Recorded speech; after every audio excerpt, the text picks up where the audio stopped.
അറിയാമോ? കന്നിമാസൊക്കെ അല്ലേ വരണേ, നമുക്ക് പെണ്ണനെ നോക്കണ്ടേ? അപ്പൊ ഇതാണ് ഞങ്ങളുടെ ചെക്കൻ ലിയാമ്, 4.5 വയസ്സ്. അത് നല്ല ചുള്ളത്തി പെമ്പിളാരുണ്ടെങ്കിൽ നമുക്ക് മെസ്സേജ് അയക്കാട്ടാ. പിന്നെ എൻ്റെ മോനെ പറ്റി പലരും പല ബോധങ്ങളും പറയുന്നുണ്ട്. എൻ്റെ മോന് ലൈനുണ്ട്, എൻ്റെ മോനൊന്ന് കെട്ടിയതാണ്, 5 കുട്ടികളുണ്ടെന്നൊക്കെ. അതൊക്കെ വെറും കള്ളാൻ കിടന്നിട്ടു, അതൊക്കെ വെറും കള്ളല്ലേ. എൻ്റെ മോൻ കണ്ട സ്റ്റിൽ യങ്ങാണ്, സുന്ദരനാണ്.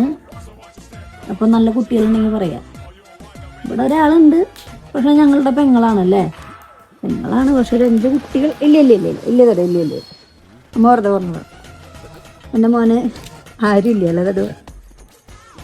അപ്പൊ നല്ല കുട്ടികളുണ്ടെങ്കിൽ നിങ്ങൾ പറയാട്ടാ. അപ്പൊ നിങ്ങളെല്ലാവരും എൻ്റെ മോനെ പറ്റി അപവാദം പറഞ്ഞാൽ എൻ്റെ മോൻ ഭയങ്കര സങ്കടത്തിലാണ് അല്ലതോ. ഇനി എൻ്റെ മോനെ പറ്റി അപവാദം പറയുന്നവരെ ഞങ്ങൾ കായികപരമായി നേരിടും അല്ലേ തടോ, അല്ലേ തടോ? നമ്മൾ നേരിടും.